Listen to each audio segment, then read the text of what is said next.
Assalamualaikum warahmatullahi wabarakatuh. Pada kesempatan kali ini kita akan membahas tentang komputer dan pekerjaan.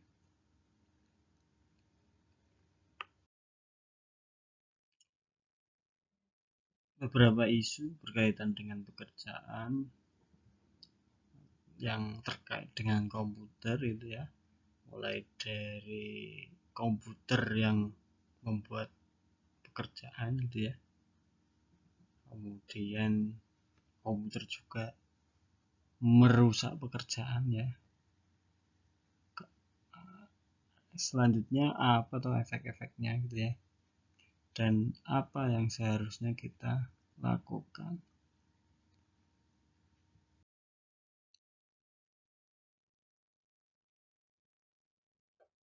Nah, komputer ini gitu ya, komputer ini telah menggantikan gitu ya, menggantikan pekerjaan yang banyak dilakukan oleh orang gitu ya. Dan tetapi gitu ya, komputer di dunia industri memiliki karakteristik sendiri yang tentunya ini akan berefek ke pekerjaan gitu ya.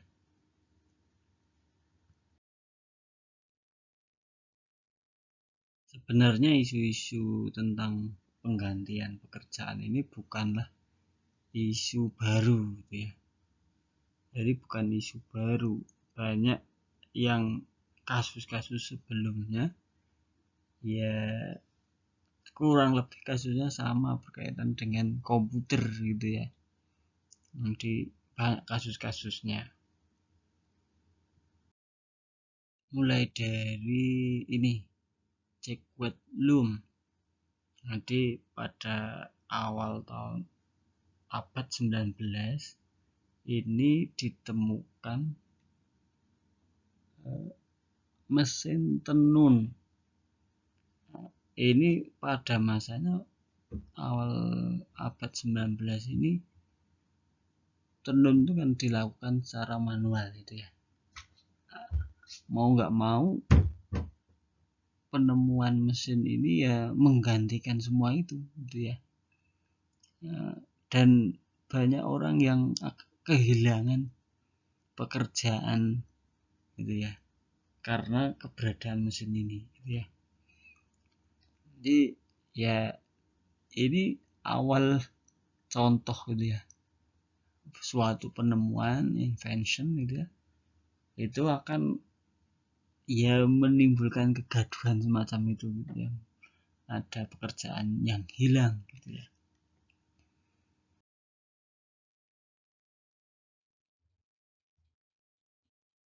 Begitu pula ini,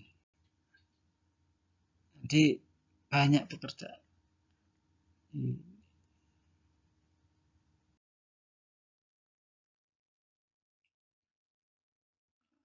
Yang lain ya ini salah satunya, pekerjaan yang berkaitan dengan wood, kayu ya, tukang kayu ya. Banyak alat-alat yang dulu ya namanya pekerjaan yang berkaitan dengan kayu itu kan hampir sama gitu ya. Banyak penemuan-penemuan yang pada kisaran abad 19 ya, ya yang mau nggak mau menggantikan alat-alat sebelumnya gitu ya. Bahkan yang penemuan yang CNC ini ya, komputer numerical control ini menggantikan ya pembuatan fashion gitu ya, fashion. Nah ini tentu banyak hal-hal yang misalkan pekerjaan itu tadi ya, jadi menggantikan pekerjaan atau pekerja-pekerja yang sebelumnya.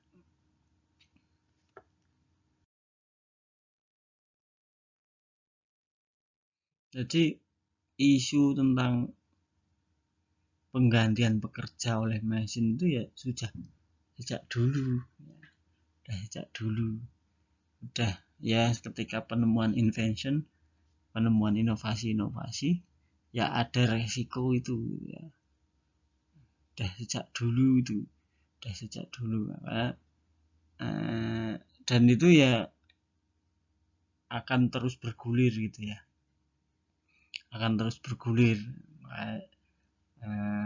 tadi yang dari yang manual ke yang digantikan oleh mesin itu kan juga ada pekerjaan yang dihilangkan gitu ya, atau mau nggak mau dia harus berganti gitu.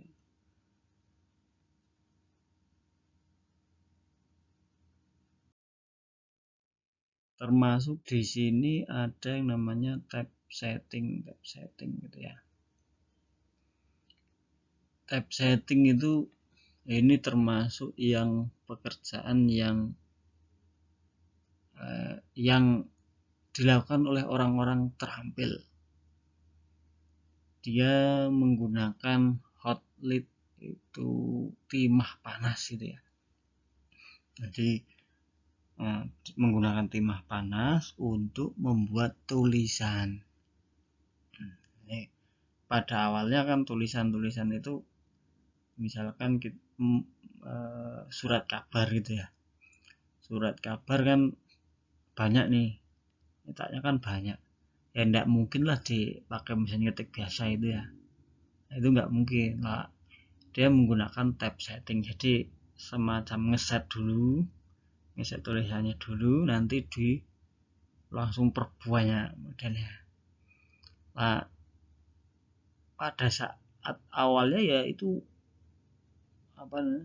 suatu pekerjaan yang sangat terampil, butuh keterampilan khusus itu untuk bisa melakukan itu gitu ya. Tapi setelah ditemukan ini ya, foto typesetting dan computerized typesetting gitu ya, mau nggak mau keterampilan dari typesetting ini digantikan gitu ya. Jadi menggantikan semua profesi yang ada di bawahnya dari typesetting ini gitu ya. Ya itu penemuan komputer ya kira-kira semacam itu pada masa itu loh ya. Jadi pada masa itu masih computerized typesetting itu hanya ya menggantikan aja gitu ya, menggantikan dalam artian dia yang dengan ke komputer kan bisa di delete kalau typesetting kan ketika salah gitu ya, mau nggak mau sebaris itu akan harus diganti gitu ya. Kalau komputer kan bisa di delete misalkan gitu kan. Nah, itu kan mengubah banyak hal dari typesetting aja gitu ya.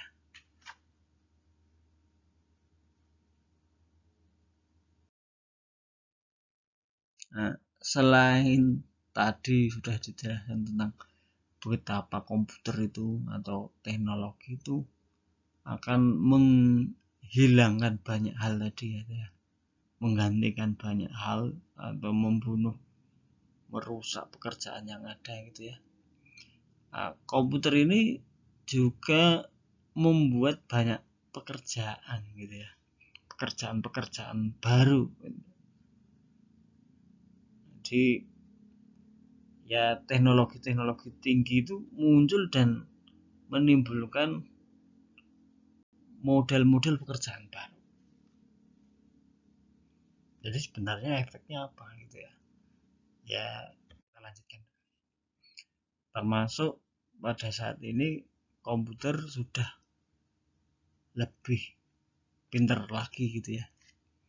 Pintar lagi, mereka bisa mengerjakan banyak pekerjaan. Ada yang bisa langsung menulis nih berita olahraga misalkan gitu ya, bahkan bisa menirukan speech itu ucapan gitu ya.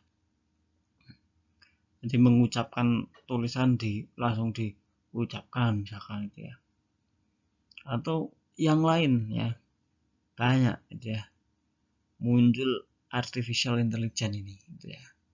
Jadi komputer itu semakin pintar gitu ya.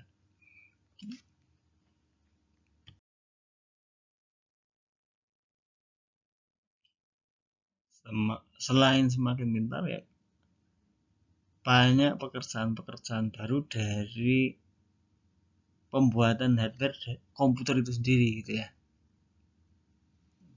Pekerjaan-pekerjaan baru kan ya, pembuatan hardwarenya itu ya, pembuat kan ya, ada misalkan hard disk, keyboard, dan banyak hardware yang dibutuhkan. Nah, yang pembuatan hardware ini kan menimbulkan pekerjaan yang baru gitu ya.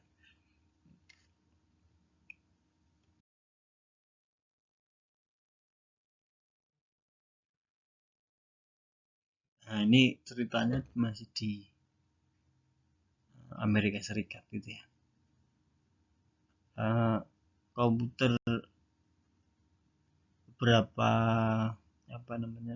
komputer ini gitu ya, yang spek tinggi ini masih banyak atau masih diproduksi di Amerika, tapi mereka mulai memindahkan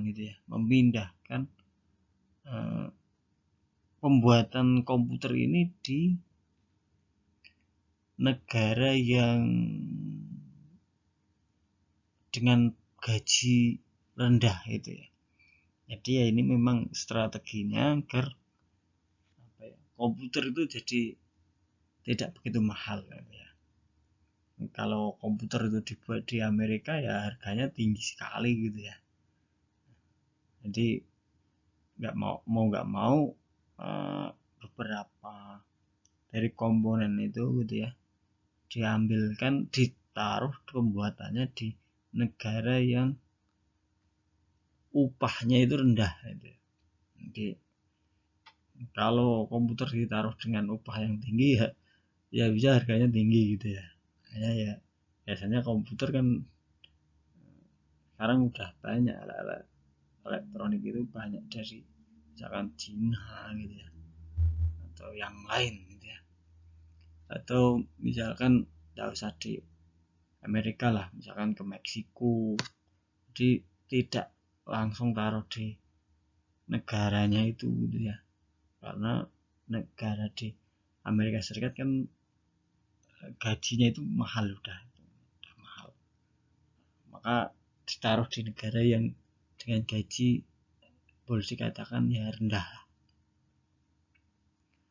Walaupun beberapa perusahaan itu walaupun sudah diotomatisasi tetap butuh orang gitu ya. Nah, tapi ya kita nyari yang di negara itu kan, nyari yang pintar itu kan masih ada gitu ya. Tapi dengan gajinya ya tidak terlalu tinggi dibandingkan dengan negara asalnya.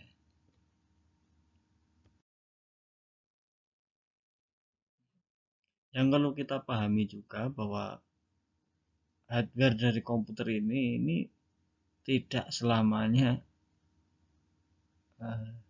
ramah lingkungan gitu ya. Very green itu ramah lingkungan.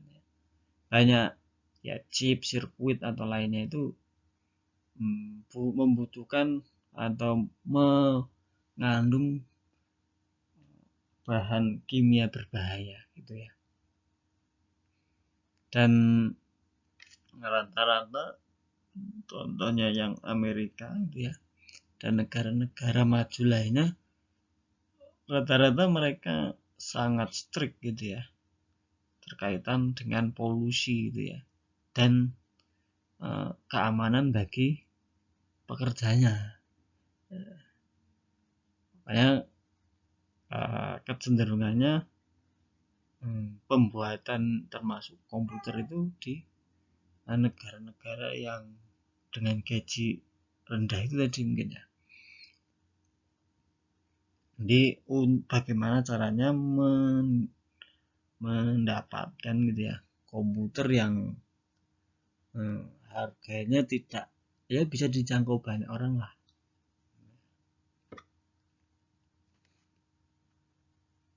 Ini masalah-masalah dalam pembuatan hardware itu sendiri gitu ya. Selanjutnya itu ya, dalam perkembangan teknologi sekarang gitu ya, ada isu berkaitan dengan sharing ekonomi gitu ya. Kita mengenal misalkan ada Gojek, Grab itu ya. Kalau di luar negeri ada kalanya Uber itu ya, Uber dan sejenisnya. Jadi pertanyaan, apakah mereka ini sebenarnya sesuatu yang baru gitu ya? Kalau kita bandingkan gitu ya, misalkan ke Grab Car atau Go yang Go Car gitu ya. Sebenarnya apakah baru gitu ya? Itu kan tidak lebih seperti Bluebird gitu ya. Bluebird tinggal ditelepon, nanti dia akan datang, ya kan sama gitu ya. Prinsipnya kan sama. Artinya itu bukanlah sesuatu hal yang baru. Jadi sebenarnya itu ya hanya sesuatu yang lama itu ya. Ya sama lah. Artinya tidak baru gitu ya. Dalam artian tidak baru gitu ya. Nah, nanti tidak baru-baru sekali lah antara misalkan tadi ya ada Gokar sama ada Bluebird gitu ya. Tidak, kurang lebih kan ya sama gitu ya. Jadi kurang lebih ya sama, tidak baru sekali gitu ya. Mereka kan sama gitu ya, sama-sama misalkan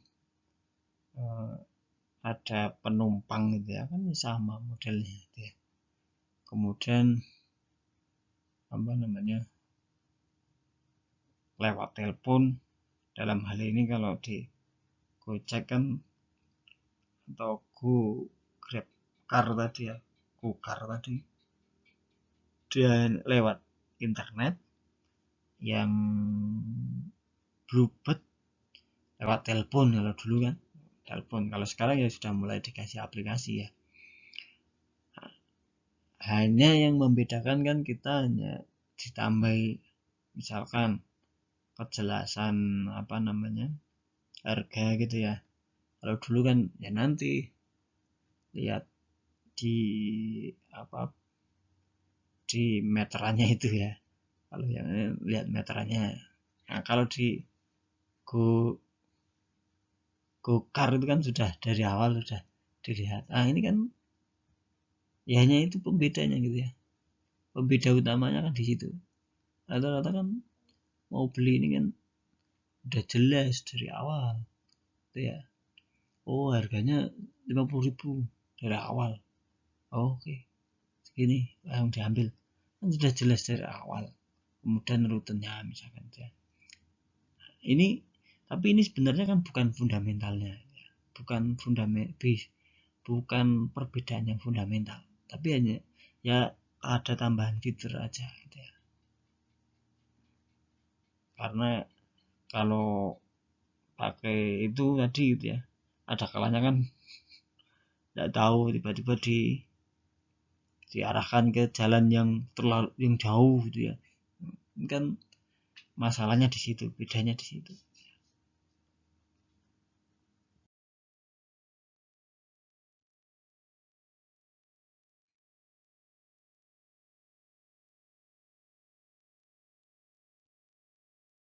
Ini kalau di rata-rata kalau di Indonesia sudah ditata ya. Kalau Gojek, Grab kan semuanya kalau mendaftar harus punya SIM ya. Kalau yang di Indonesia sudah ditata itu ya. keduanya ya harus punya SIM dan lain-lainnya. Tapi kira-kira apa masalah yang ada? Apakah driver dari Gojek, Grab itu sebenarnya kontraktor gitu ya? Dalam artian dia hanya pekerja yang dikontrak aja gitu ya? Atau karyawan Gojek atau Grab tadi ya?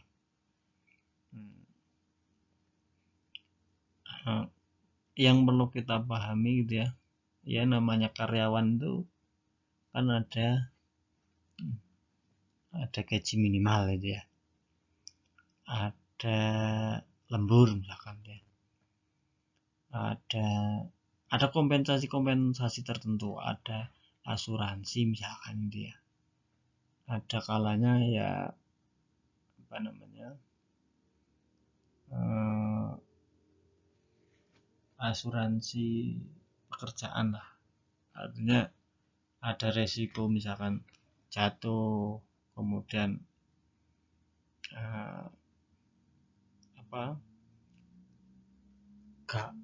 bensinnya di bensin gitu ya, atau perbaikan gitu, itu kan apa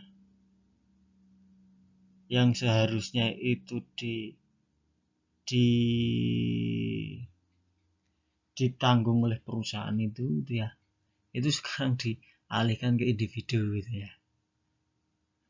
Nah, ini jadi apa ya, tema tersendiri gitu ya kalau kita perhatikan di Bluebird misalkan ya.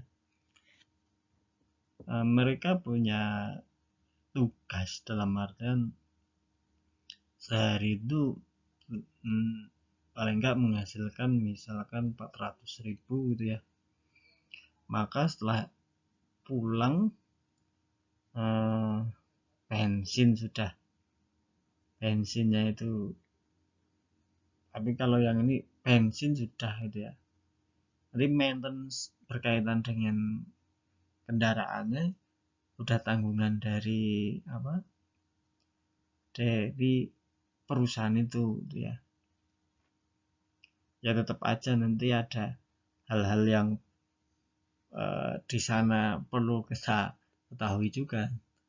Misalkan aja tadi ya, kalau yang di Bluebird ya modelnya model seperti itu, ada bagi hasilnya. Hanya tadi ya, kalau di Gojek itu Gokar itu mobilnya punya sendiri, diperbaiki sendiri gitu ya, hanya modelnya diambil misalnya 20% untuk Gojek. Kalau yang di Bluebird dia akan setor gitu ya, ada setor minimal, nanti itu mobilnya itu punya Grab ya, jadi mobilnya itu punya Grab, dan ketika ada jam harus pulangnya gitu ya, jadi harus kembali jam berapa gitu ya, dan nanti akan diservis oleh timnya dan boleh keluar lagi jam berapa. Ini gambarannya. Jadi seperti yang kita ketahui, driver dari Gojek dan lainnya ya, Gojek terutama Gojek atau Grab Car gitu ya, dia kan tidak punya jaminan gitu ya. Kalau misalkan sakit kan ya udah enggak dapat penghasilan, namanya sakit kan gitu ya. Ini beda ya. Dan itu ya baru ya, pergulatan baru lah, baru sekarang itu model pekerjaannya model-model semacam itu.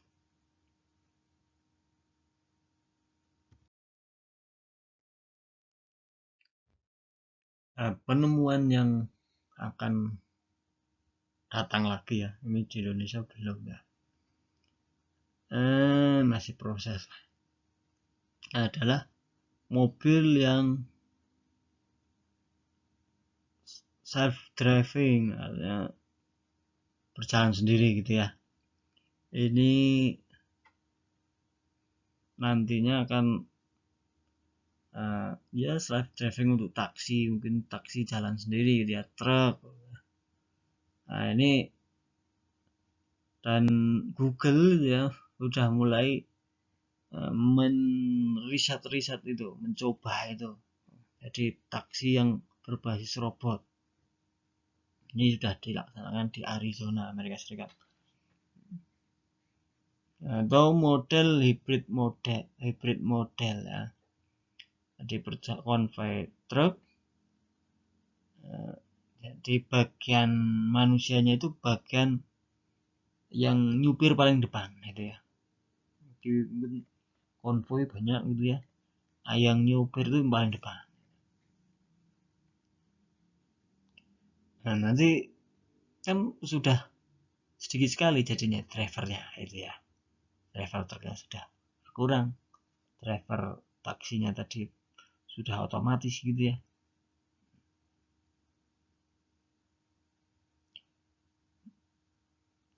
Ini perubahan-perubahan yang mungkin nanti sampai di Indonesia gitu ya, ini masih berjalan gitu ya. Ya tidak, ya bisa jadi ke Indonesia juga. Selanjutnya berkaitan dengan elemen manusia itu sendiri ya. Dia ada beberapa ya situasi tertentu gitu ya, dimana orang itu lebih suka gitu ya berurusan dengan manusia gitu ya.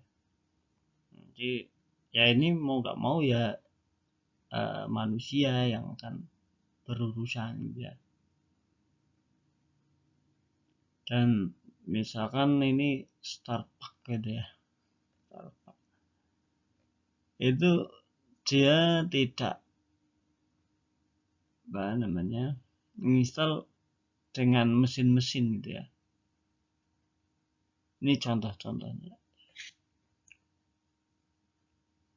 Ada kalanya juga karyawan yang sudah terampil gitu ya, lebih cepat untuk menyelesaikan situasi yang kompleks gitu ya. Jadi berurusan situasi kompleks itu ya akan tetap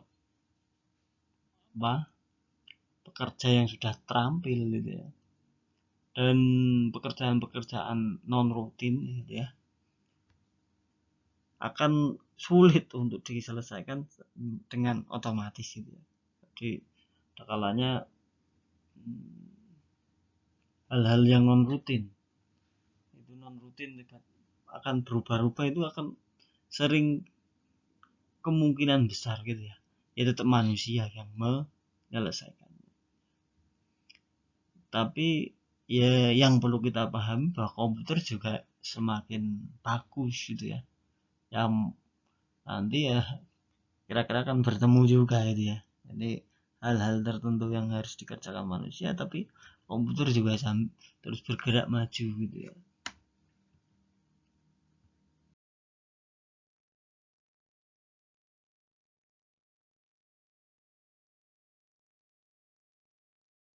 Selanjutnya berkaitan dengan belanja gitu ya.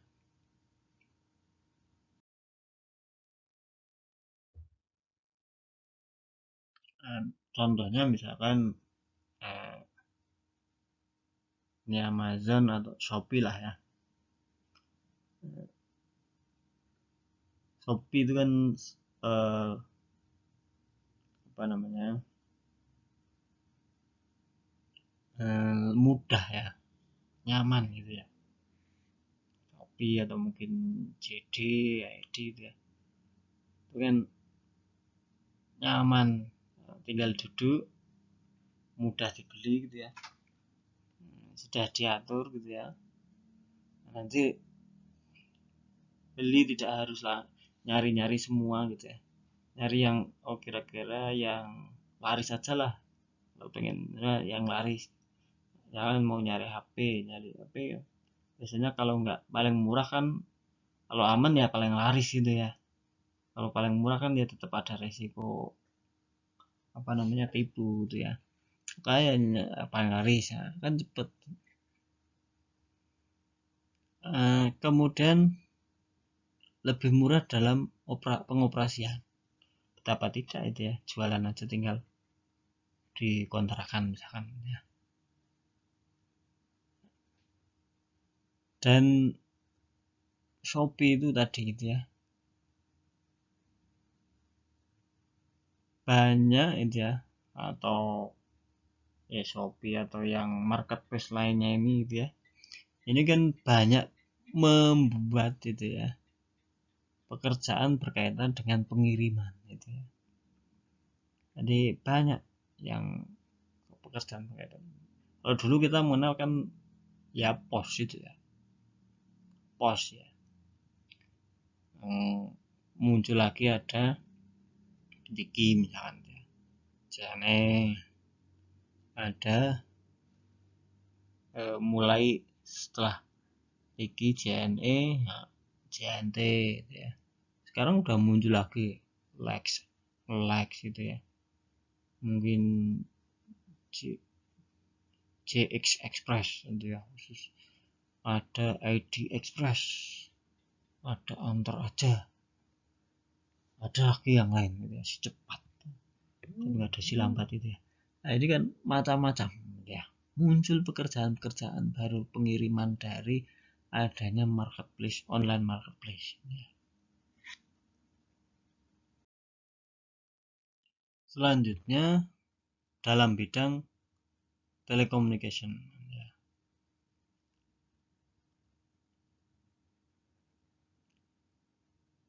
Salah satu efek dari komputer ini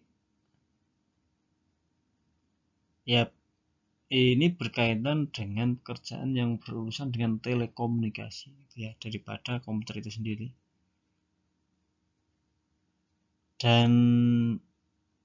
Dan salah satu akibatnya gitu ya, itu adalah memperendah harga dari biayanya itu, biaya dari berkomunikasi gitu ya. Jadi ya seperti yang kita ketahui lah, dulu namanya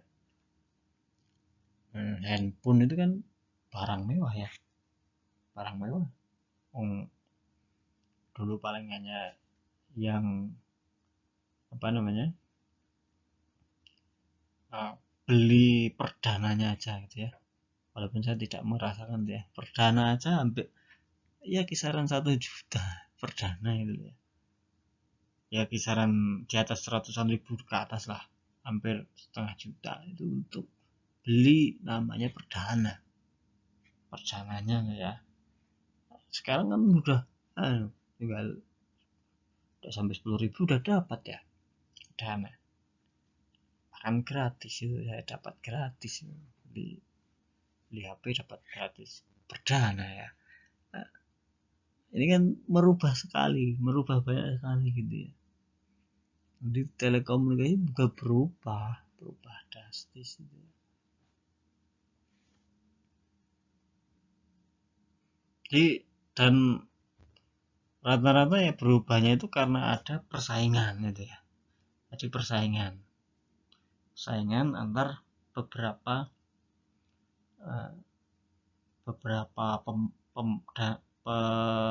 penyelenggara gitu ya, persaingan. Mereka melakukan inovasi dan yang akhirnya salah satunya ya harga itu jadi kompetitif gitu ya. Nah ini cerita tentang awal mula dari otomatisasi telekomunikasi. Jadi telekomunikasi itu pada awalnya itu pakai operator gitu ya, operator kemudian digantikan dengan saklar gitu ya, sehingga tidak membutuhkan operator lagi setelah itu gitu ya.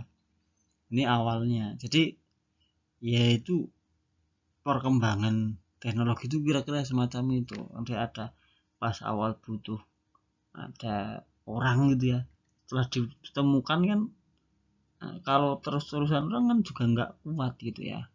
Ada teknologi saklar yang bisa menghubungkan untuk itu gitu ya.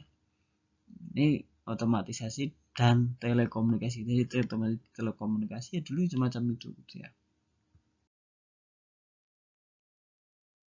Ini tentang perubahan sistem di phone gitu ya.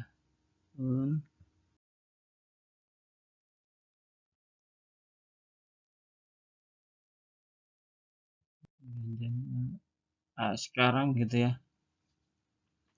Sekarang pada masa bahwa sudah muncul telekomuting gitu ya. Jadi sekarang udah zamannya lagi tidak hanya pakai suara itu ya. Sekarang kan sudah ya, semuanya bergerak ke internet gitu ya. Telepon ya jarang sekarang mungkin ya yang pakai telepon telepon biasa gitu ya. Rata-rata ya telepon sekalian WA ya kan ya. WA telepon atau video call misalkan ya. Dan berkembangnya internet ini ya memudahkan gitu ya, betapa apalagi pada saat pandemi semacam ini gitu ya. Pandemi mungkin pas yang tidak memungkinkan keluar gitu ya, tapi internet masih tetap jalan ya, apa namanya, ya memudahkan gitu ya, mau nggak mau ya itu memudahkan sekali gitu ya, bahkan menyebarluaskan pekerjaan gitu ya, yang dulu harus dikerjakan di kantor sekarang bisa dikerjakan di rumah atau yang lainnya.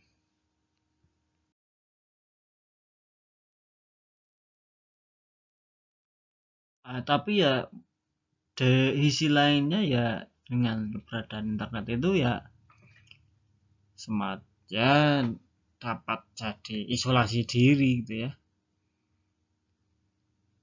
Jadi jarang apa namanya ya ngobrol-ngobrol santai dengan rekan kerja itu kan jarang jadinya ya, dalam artian ya ketika di kantor kan mungkin ya ada tegur sapa gitu ya, karena kan ya ketika urusannya kerja gitu ya, ya mungkin cenderungnya ya langsung gitu ya, ya walaupun ada lah ya tetap bisa lah, cuma tidak se apa ya sebagus atau sebagus ketika langsung gitu ya. Dan sisi lainnya lagi gitu ya,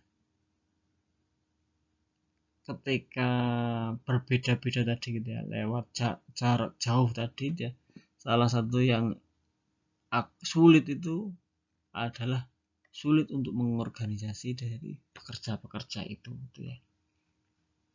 Ya ya itu nanti akan tergantung dengan apa namanya ya komitmen dari orang itu sendiri gitu ya. Nah, misalkan aja ayo segera dikumpulkan gitu ya, ada kalanya kan kita enggak, kalau dibawa ke rumah ini sudah sampai apa sampai B sampai mana nggak tahu gitu ya. Nah, ini kan agak sulit untuk mengorganisasi ya.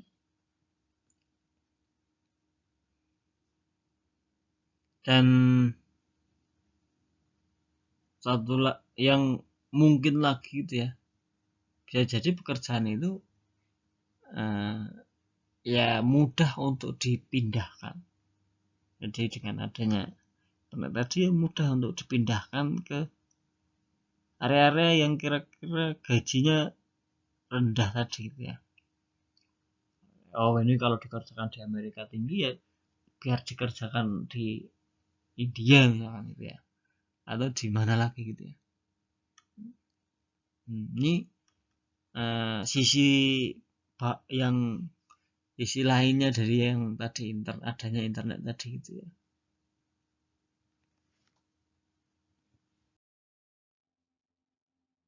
Isu berikutnya itu anggapan tentang ini bukan pekerjaan nyata gitu ya. Ada kalanya para pekerja jarak jauh ini gitu ya, atau part time ini, ada kalanya ketika ditanya kamu kerja apa, itu agak sulit jawabnya gitu ya. Apalagi orangnya di rumah aja ya, tidak pernah keluar, kamu tuh kerja apa ya? Nah, itu pertanyaannya agak sulit gitu ya, coba aja. Tapi ya sekarang udah mulai apa namanya, bisa lah orang memahami, oh youtuber misalkan gitu ya, sudah mulai banyak yang ngerti gitu ya. Atau ada kalanya kita juga tidak bisa itu ya, meninggalkan pekerjaannya sudah di mana-mana gitu ya, pekerjaannya langsung karena ada telepon ya telepon langsung pekerjaan datang gitu ya. Jadi tidak bisa apa namanya, harus selesai jam segini, semakin seperti itu.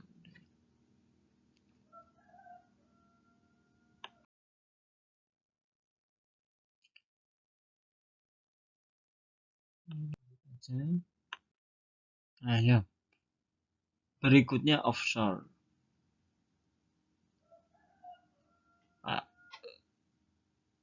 Yang berikutnya adalah apa namanya, di rata-rata pekerjaan itu akan banyak bergerak gitu ya. Itu pekerjaan itu ke negara dengan gaji yang low gitu ya, rendah gitu ya. Jadi tidak hanya call center gitu ya, termasuk misalkan software juga. Jadi software kan bisa dikerjakan di mana aja gitu ya. Maka ada kemungkinan namanya offshoring. Jadi mungkin kalian juga akan apa namanya, melakukan itu gitu ya. Kalau pengen mendapatkan gaji lumayan ya, apa namanya, mengerjakan pekerjaan orang-orang Amerika misalkan gitu ya. Orang gajinya lumayan, tapi kerjakan di Indonesia. Indonesia kan artinya apa, kebutuhan hidupnya itu tidak semahal di sana gitu ya. Jika mengerjakan software, nyari yang dari negara lumayan tinggi gitu ya, dikerjakan di sini, maka kan itu ya akan mau berkembang model semacam itu, dan itu memang berkembang gitu ya.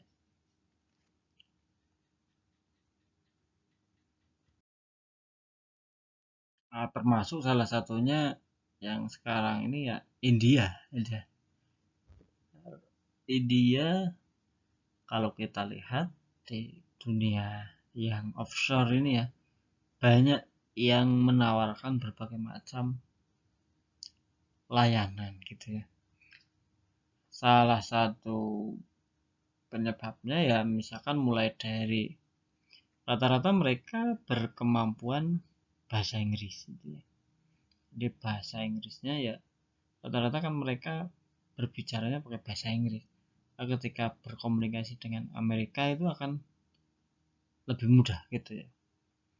Maka ya ketika ini kalian mau mengikuti offshore gitu ya, offshore itu kan bisa mengerjakan antar negara ini gitu ya. Ya mau nggak mau kalian harus bisa nanti ya sambil belajar bahasa Inggrisnya. Selain selain bisa keterampilannya gitu ya, misalkan pemrogramnya bisa itu ya, ya bahasa Inggris silahkan kalian dikuasai, bahwa nanti itu akan muncul tadi gitu ya, bahwa kalian mengerjakan pekerjaan-pekerjaan dari dunia sebelah itu ya, negeri-negeri sebelah itu ya. Nah ini harus dipersiapkan dari sekarang, dan itu terus bergerak dari sekarang. Dan India ini rata-rata banyak yang sudah bagus pendidikannya gitu ya. Jadi ya kayak juga ya sebenarnya ya banyak juga yang di India itu yang miskin dan bahkan mengikuti pembelajarannya kurang gitu ya, dalam dan sekolahnya belum tinggi gitu ya. Tetapi karena India itu banyak gitu ya, ya banyak juga yang tadi well educated gitu ya. Dan India itu pemerintahnya stabil. Ini jadi alasan orang-orang Amerika gitu ya untuk mengambil melakukan offshore ke orang-orang India. Nah, tapi juga muncul berbagai macam alasan gitu ya. Nah, dengan kebutuhannya programmer ini, ya salah satunya ya mau nggak mau gajinya naik gitu ya, mau nggak mau naik gitu ya. Dan hal yang lain ya yang agak ini time zone, bedanya kan lumayan jauh ya, bisa sana siang sini malam gitu ya, kan bedanya lumayan jauh, maka kan sulit untuk boleh dikatakan ketika kita minta mau berkomunikasi dan bedanya terlalu jauh gitu ya. Di sana siang sini malam kan terlalu jauh.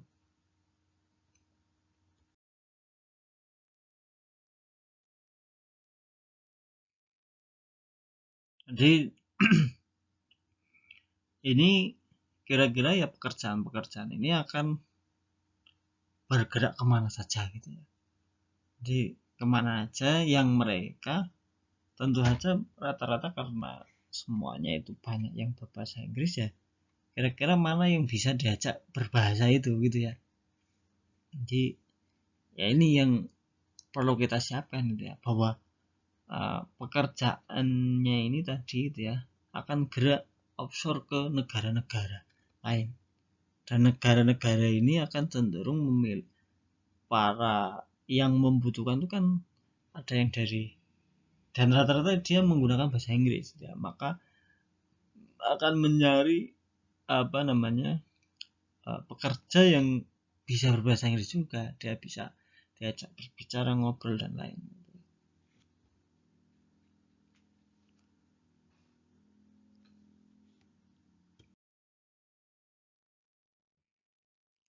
Yang jadi pertanyaan, apakah offshore ini tadi ya, apakah bagus ya? Nah, ya offshore ini ya salah satunya ya bisa memangkas biaya dari company gitu ya, perusahaan itu gitu ya. Jadi costnya itu bisa dipangkas gitu ya, karena kan bisa mempekerjakan yang kebutuhan gajinya lebih rendah gitu ya.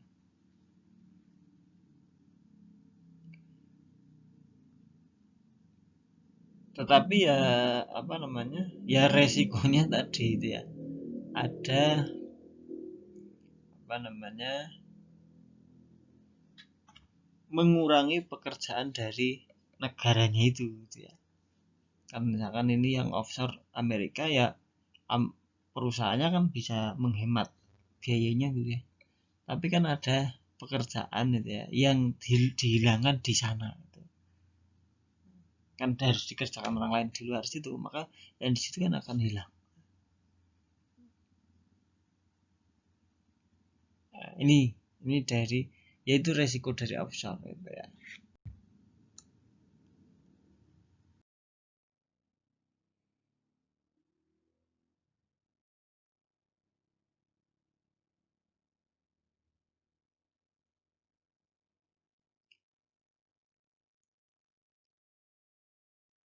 Baik, itu aja untuk pertemuan kita kali ini. Selamat belajar, semoga bisa menggali lagi lebih tentang apa resiko dan dampak positif dari komputer berkaitan terhadap dengan pekerjaan. Terima kasih. Assalamualaikum warahmatullahi wabarakatuh.